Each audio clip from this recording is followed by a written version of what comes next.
연락되기를 원합니다. 감사드리며 예수 그리스도의 이름으로 기도드렸습니다. 아멘. 우리가 주의 은혜로 새로운 중생의 삶을 살아가고 있습니다. 영생의 삶을, 이 땅에서 하나님의 삶을 누린다고 하는 우리 신앙의 삶이라는 것은 어떤 것일까요?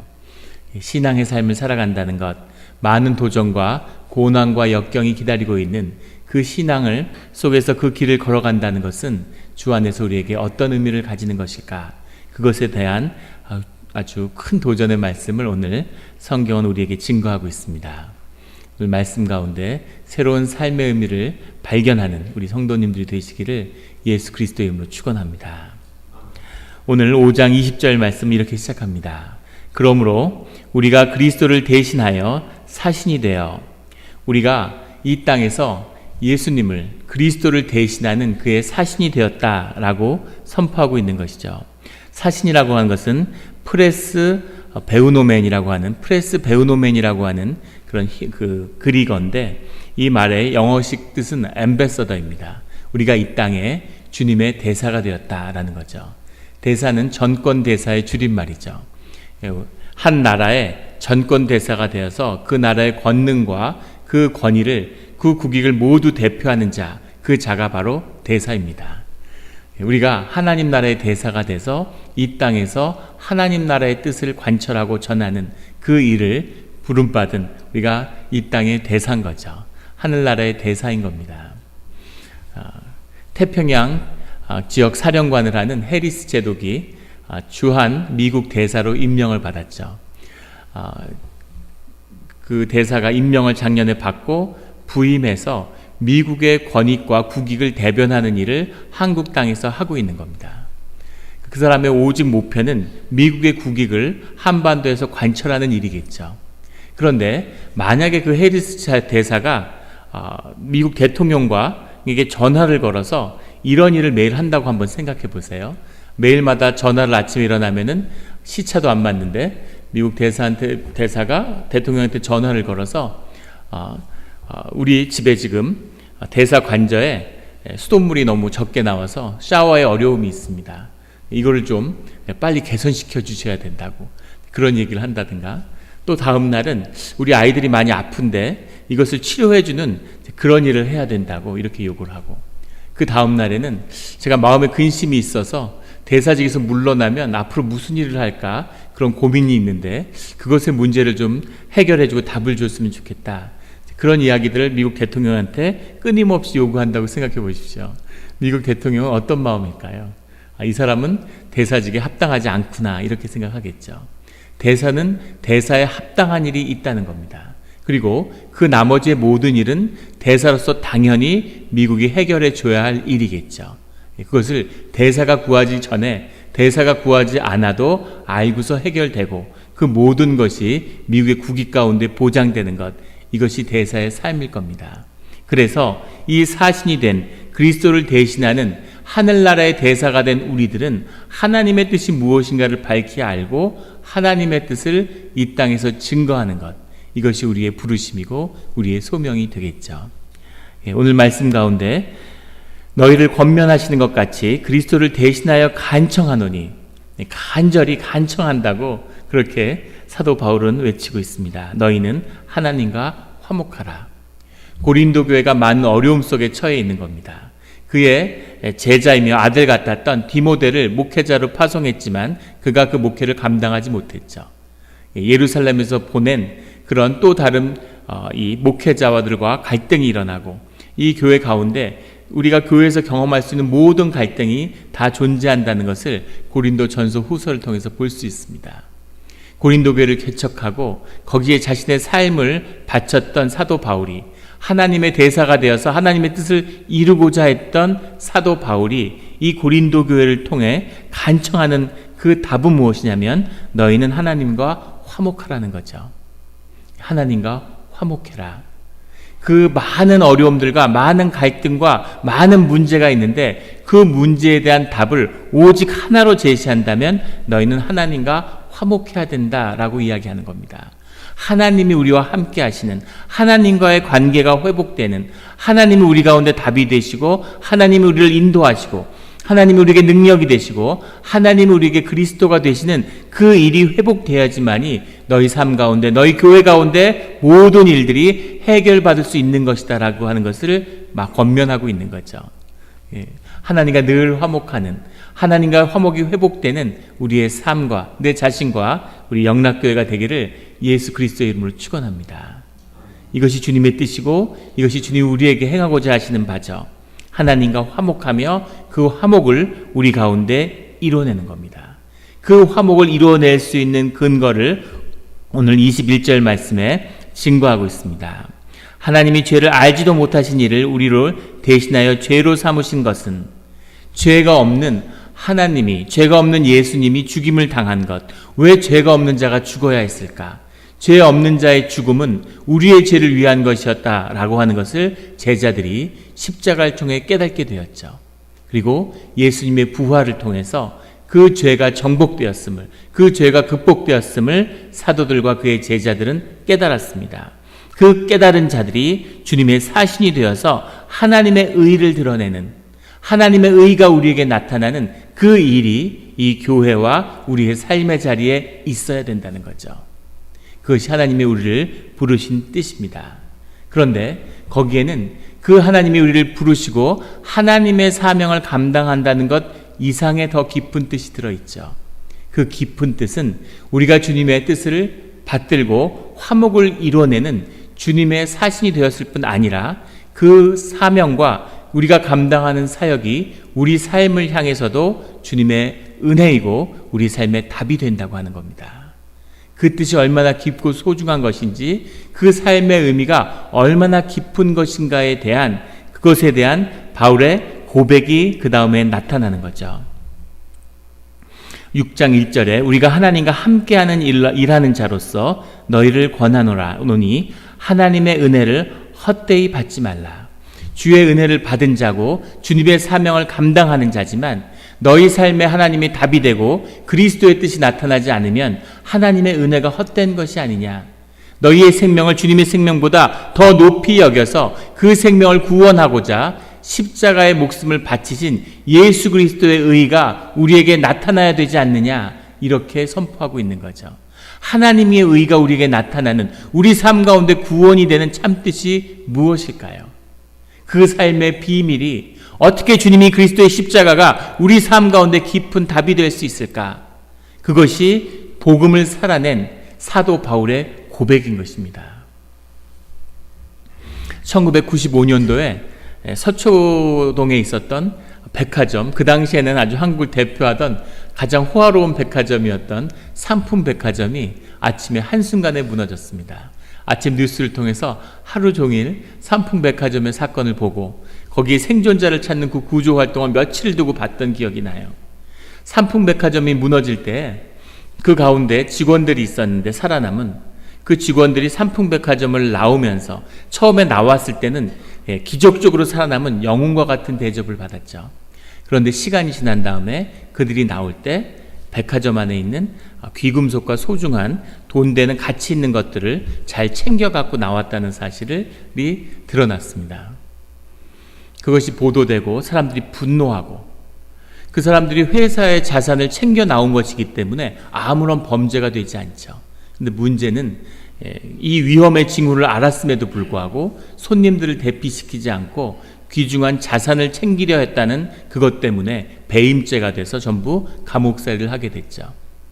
영웅처럼 취급을 받다가 그 다음엔 죄인이 돼서 세상에 비난을 받는. 며칠이 지나서 그 삼풍백화점 주변에 있는 카메라에 잡힌 모습 속에는 어디서 온 사람들인지는 알 수 없지만 그 무너진 백화점 사이에서 귀중품 같은 걸 챙기고 있는 사람들의 모습이 잡혔습니다.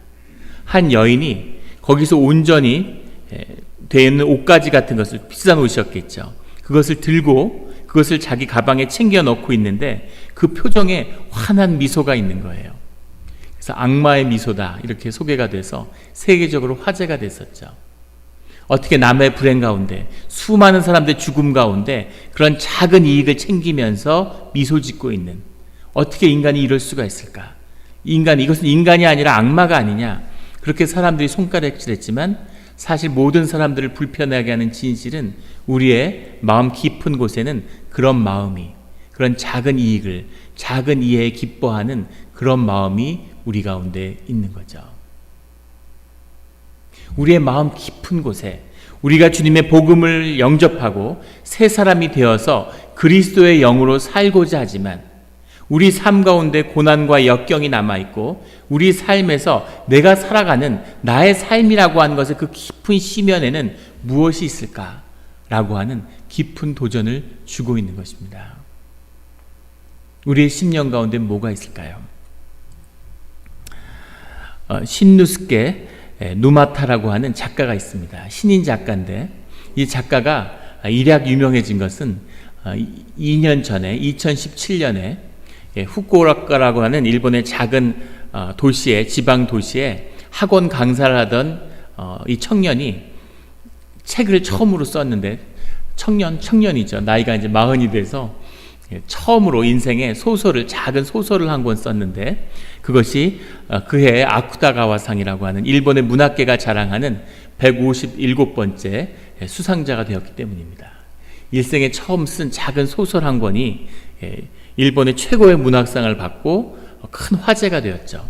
그 문학 속에는 깊은 삶에 대한 탐구가 들어있는데, 제목이 에일이라고 하는, 영리라고 하는 말입니다. 에일이죠. 영리. 그림자의 속이죠. 그림자의 뒤편. 그림자의 뒤편이라는 제목으로 한국에도 번역이 되어 있습니다. 그림자의 뒤편, 그림자 속에 무엇이 들어있는가라는 것을 탐구하는 거죠.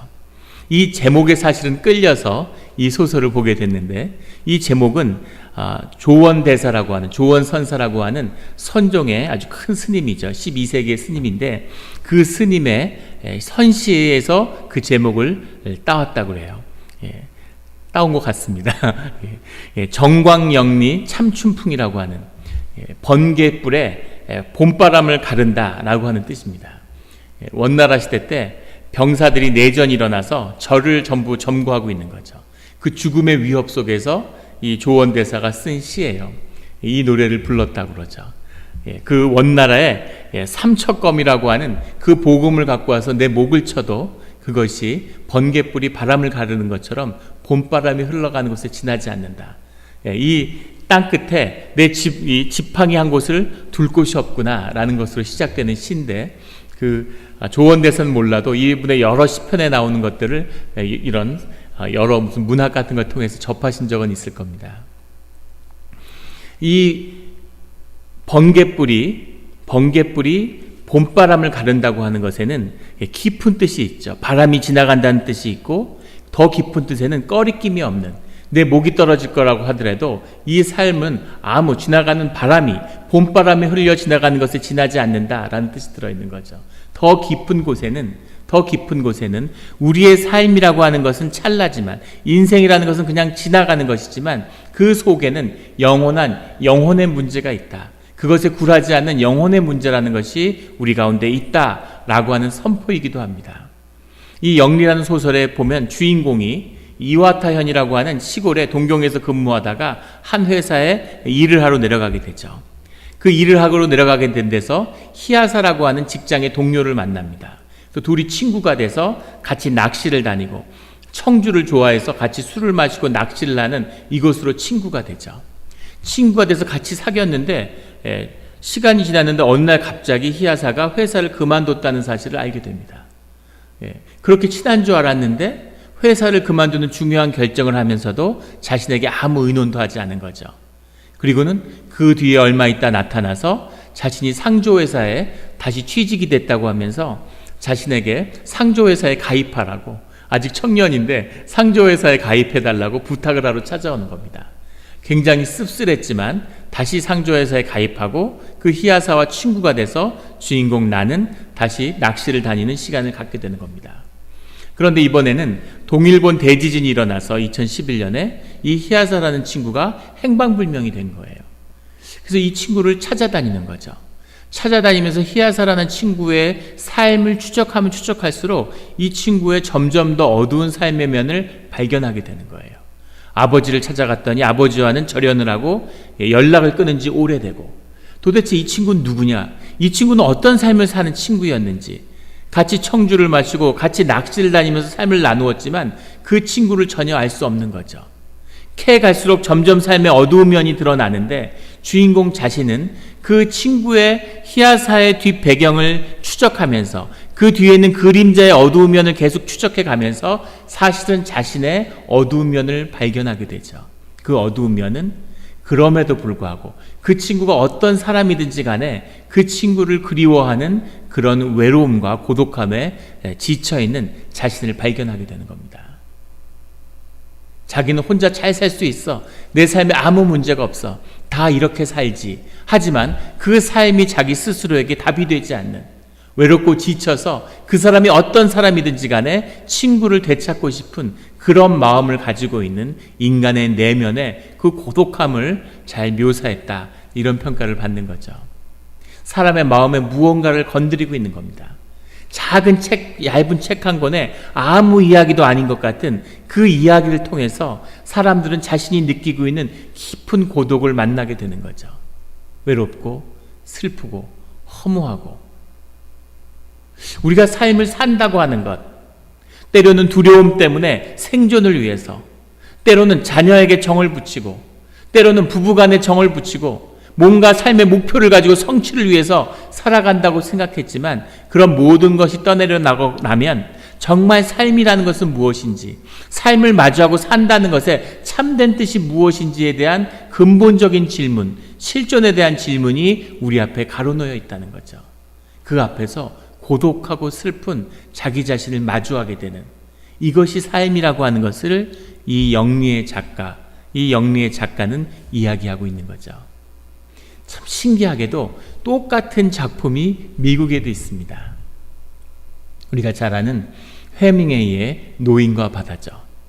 80쪽이 안 되는 얇은 책 한 권인데, 이 책이 처음 라이프라는 잡지에 실렸는데 이틀 만에 500만 부가 팔렸다고 그러죠. 미국 역사상 가장 인기 있는 책이었고, 영미권에서 최고의 인기 작가로 꼽히는 해밍웨이의 책입니다. 사실 아무 내용도 없어요. 84일 동안 물고기를 하나도 잡지 못한 어부가 바다에 나갔다가 5.5m나 되는 청새치를 잡게 되죠. 자기가 낚시하는 배보다 더 큰 물고기를 잡아요. 그리고 돌아오다가 상어한테 다 털리고 아무것도 남지 않았다는 이야기죠. 근데 왜 이것이 수많은 사람들의 감동을 받게 하고, 이것을 읽은 사람들은 세대별로 이 책을 20대 읽었을 때, 40대 읽었을 때, 60대에서 읽었을 때 완전히 다른 감동을 느끼게 된다고 그러죠. 노인과 바다가 왜 사람들의 마음을 그토록 깊이 건드렸을까? 물고기를 잡아서 돌아오는데 그 청새치가 의미하는 것이 무엇일까 하는 겁니다. 그 어부가 청새치를 잡았는데 84일 동안 물고기를 잡지 못했던 어부가 큰 물고기, 일생의 물고기를 잡은 거죠. 사실 엄밀히 생각하면 그 물고기를 어떤 방법으로 끌고 올 수 있었겠습니까? 들어 올릴 수가 없는데, 그래서 배에다가 붙들고 그 청새치를 가지고 어항으로 돌아오는 거죠. 아무 생각하지 않고 삶의 도전과 진실을 그대로 마주한 노인의 이야기죠. 그런데 상어들이 계속 물고기를 뜯어먹는 겁니다. 그래도 포기하지 않고 꿈을 가지고 계속 어항으로 돌아오지만 결국은 손에 아무것도 남지 않는, 사투를 벌이고 자기의 생명을 걸고 자기의 꿈과 목표를 지키려고 안둥바둥 됐지만 결국은 아무것도 남지 않고 어항에 도착한 노인에게 도대체 그 청새치의 의미가 무엇이었을까 하는 거죠. 거기서 노인은 아주 중요한 고백을 합니다. A man can be destroyed but not defeated. 인간은 파멸될 수 있지만 결코 패배하지 않는다, 이런 고백을 하죠. 사실은 이 한마디를 작가는 하고 싶은 것이었겠죠. 일생이라고 하는 것, 청새치는 우리의 꿈일 수도 있고 우리의 삶일 수도 있고 우리의 인생일 수 있는 겁니다. 수많은 고난과 아픔을 경험하지만 그럼에도 불구하고 인생을 마주하고 그 인생을 진지하게 살아내는 그 참된 뜻에는 이 육신은 죽지만 거기서 죽지 않은 우리의 영혼의 문제, 우리의 삶의 가치를 만들어내는 우리의 영혼의 문제가 담겨 있다는 것을 말하고 싶었다라고 작가는 이야기하죠. 작가는 인생은 게임인데 그 비극은 그 게임이 패배할 수밖에 없는 게임이라고 이야기하는 거예요. 왜냐하면 그 삶의 끝에는 죽음이 기다리고 있기 때문이라는 거죠. 결국은 죽을 수밖에 없는, 결국 삶의 목표에 인생에 가졌던 모든 가치들을 상실할 수밖에 없는 것, 그럼에도 불구하고 그 삶을 진지하게 살아야 하는 것은 우리 가운데 영혼의 문제가 있기 때문이다, 실존의 문제가 있기 때문이다라고 이야기하는 거죠. 그런데 그렇게 진지하게 살면서 실패를 경험한 우리의 삶 가운데 남는 가치가 무엇일까요? 정말 맞서 싸우는 것이, 견디는 것이 인생의 전부입니까? 거기에 대한 이 사도 바울의 고백은 완전히 다른 결론을 내고 있는 겁니다. 그 그림자의 뒤에는, 그 그림자의 속에 있는 우리의 악한 모습 속에는, 그 고독과 절망 속에는, 인생의 삶의 시련 속에서 겪는 끝없는 실패의 그 이면 뒤에는 더 깊은 삶의 의미를 부여하는 그런 진실이 우리를 기다리고 있다는 거죠. 그것을 사도 바울은 예수 그리스도의 은혜라고 이야기하고 있습니다. 그리스도의 은혜를 만난 자들은, 그 그리스도의 은혜를 힘입은 자들은 전혀 다른 삶의 의미를 살아내게 된다는 거죠. 그 삶의 진실을 마주한 자의 고백이 이것입니다. 4절부터 읽겠습니다.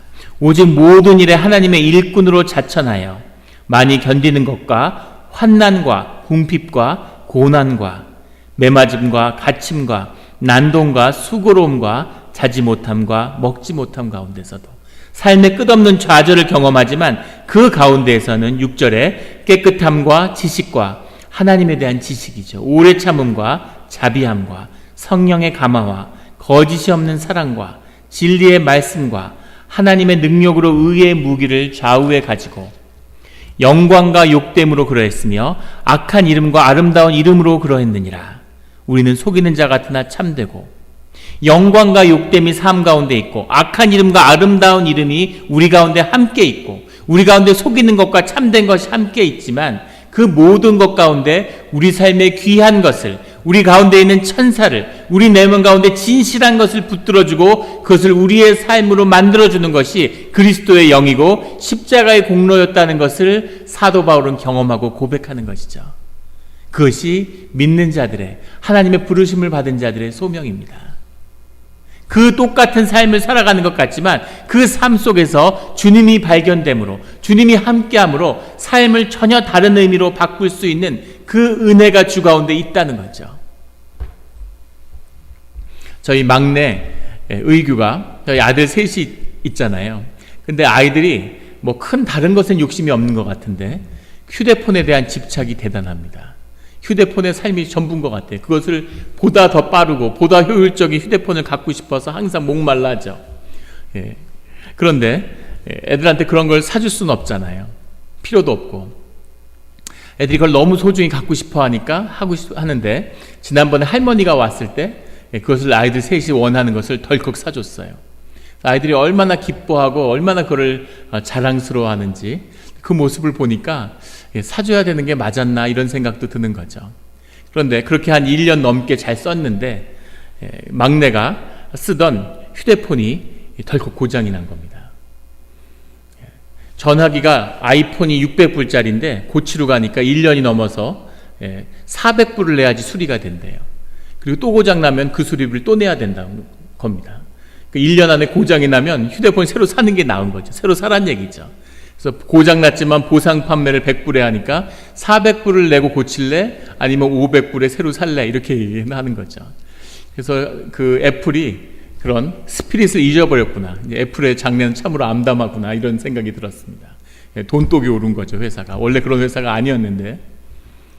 근데 애가 완전히 처음에는 막 굉장히 당황하더니 와서 막 제 안마를 해주고 집에 오는데 막 물을 떠다 주고 이제 새로운 휴대폰을 구하기 위한 공작에 들어간 거죠. 어떤 일이 있어도 절대 새로운 휴대폰은 못 산다. 그럴 능력도 안 되지만 설령 있다 하더라도 삶의 책임의 문제가 있고 훈련이기 때문에 그냥 형들이 액정 깨진 옛날 핸드폰을 갖고 전화만 써라 이렇게 했어요.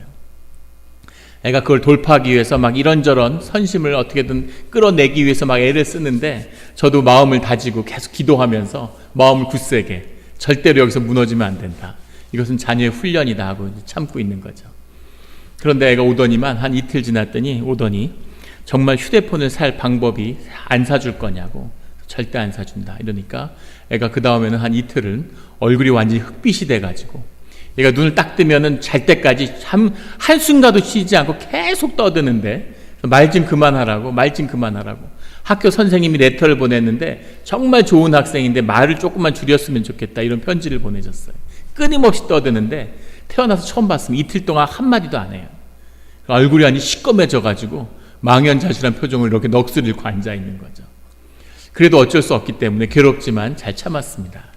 그런데 한 이틀 지나서 오더니 저한테 정말 휴대폰을 새로 살 확률이 가능성이 전혀 없는 거냐고 제로냐고 묻더라고요. 그래서 제가 제로는 아니고 한 가지 방법이 있긴 하다 그러니까 애가 눈이 반짝이면서 뭐냐고 하나님께 기도하라고 그랬죠. 하나님께 기도하면 하나님이 또 어떤 다른 걸 주실지 어떻게 알겠냐고 항상 가능성이 제로는 없고 늘 너의 상황에서 하나님께 기도하라고 이렇게 이야기해 줬습니다. 그러니까 애가 열심히 기도하는 거예요. 진짜 어린아이는 어린아이구나. 얼마나 열심히 기도를 하는지. 한 이틀 또 지났는데 애가 오더니 완전히 흥분해가지고 하나님이 자기에게 정말 최신의 최고의 휴대폰을 줄 거라고 하는 마음의 확신을 얻었다 그러면서 최고의 휴대폰, 최신의 휴대폰을 줄 거라고 그 얘기를 옆에 와서 계속 하는 거죠. 굉장히 심적인 부담이 느껴지는 거예요. 압박을 가하는 것처럼. 그래서 제가 막내한테 얘기했죠. 의규야, 네가 알아야 될 게 있는데 하나님께 구하는 것은 좋지만은 하나님에게 구할 때는 두 가지 전제 조건이 있어야 된다. 하나는 하나님이 주시는데 나의 방식대로 주시는 게 아니라 하나님의 방식으로 주신다는 것을 받아들인다는 전제가 하나 있어야 된다고. 그 동의가 너한테 있어야 되고, 두 번째는 무엇을 주시든지 하나님이 주신 거기 때문에 그것이 최고의 것이고 나에게 최선이라는 것을 받아들이는 거라고. 그 두 가지가 있은 다음에 하나님께 구할 때 하나님이 너한테 무엇이든지 너에게 무언가를 주실 거다. 그렇게 이야기했죠. 그러니까 애가 내 말을 들었는지 안 들었는지 전혀 아랑곳하지 않고 계속 기도하면서 하나님이 주실 거라고 얘기하는 거예요. 그러더니 놀라운 에너지가 샘솟아서 인터넷을 계속 휴대폰을 구하는 방법을 찾는 겁니다. 그래서 찾더니 베스트바이에서 그걸 보상 판매를 해준대요. 그러면서 보상을 해준다고 막 좋아가지고 흥분해서 길을 찾았다고 막 좋아하는 거예요. 근데 갔더니만 고장난 건 보상을 안 해준답니다. 보상을 안 해줄 뿐만 아니라 설령 보상을 해줘도 그 차액이 크기 때문에 살 수가 없는 거죠. 그러니까 또다시 낙심했지만 자기가 기도하고 반드시 그 길을 하나님 열어주실 거라고 막 하더니 많은 우여곡절 끝에 전화기 회사를 바꾼 거예요.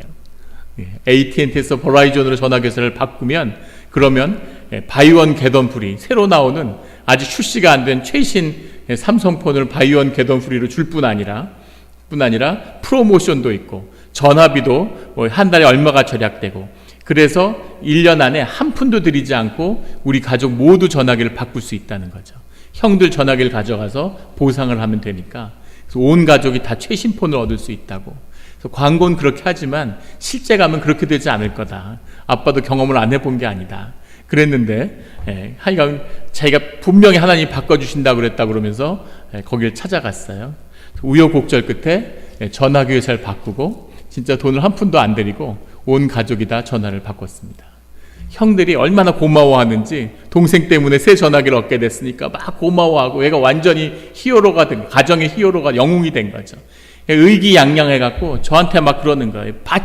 봤냐고 아빠 봤냐고 그러면서 하나님이 주신다고 그러지 않았느냐고 그러면서 저한테 거기까지만 하면 좋았는데 마지막에 아빠는 왜 목사님이 돼서 그렇게 믿음이 없냐고 그러더라고요. 그 말 듣는데 왜 이렇게 아픈지 그런 말은 늘 아프죠. 애가 순수한 믿음으로 주께 믿어서 휴대폰을 구하는 것으로 인해서 하나님을 체험하는 기쁨을 경험하게 된 거죠. 그까짓 핸드폰 부모가 사줄 수도 있겠죠. 용돈을 많이 받아서 자기가 살 수도 있었을 겁니다. 아니면 요행이 얻어 걸리는 수도 있을 수 있겠죠. 중요한 것은 그것을 하나님께 기도하고 하나님의 이름으로 어려움 속에서도 하나님이 주신 것으로 받았다고 하는 것. 그것이 삶의 의미이고 가치이고 우리 삶이 무엇인가를 규정하는 내용이 되겠죠. 그런 것을 경험하는, 우리의 삶 가운데서 보이지 않는 하나님을, 삶의 실제를 경험하고 하나님을 살고자 하는 그런 사람에게는 전혀 다른 전혀 다른 게임과 같은 실패하는 운명이 아니라 삶이 고난과 어려움이 있을지라도 그 안에서 완전히 다른 새로운 삶을 경험하며 살게 되는 거죠. 그 고백을, 그 삶이 어떤 것인가 하는 것을 사도 바울은 이렇게 고백하고 있습니다. 우리 다 같이 이 고백을 같이 드리고 그리고 같이 기도드리도록 하겠습니다. 9절부터 무명한 자 같으나 유명한 자여, 죽은 자 같으나 보라 우리가 살아있고, 징계를 받은 자 같으나 죽임을 당하지 아니하고, 근심하는 자 같으나 항상 기뻐하고, 가난한 자 같으나 많은 사람을 부유하게 하고, 아무것도 없는 자 같으나 모든 것을 가진 자로다. 아멘. 가난한 자 같으나 많은 사람을 부유하게 하는, 아무것도 없는 자 같으나 모든 것을 가진 주 안에서 그런 자로 우리가 부름을 받고 세움을 받았습니다. 그런 주님이 함께하는 우리의 삶과 성도님들이 되시기를 예수 그리스도의 이름으로 축원합니다. 기도드리겠습니다.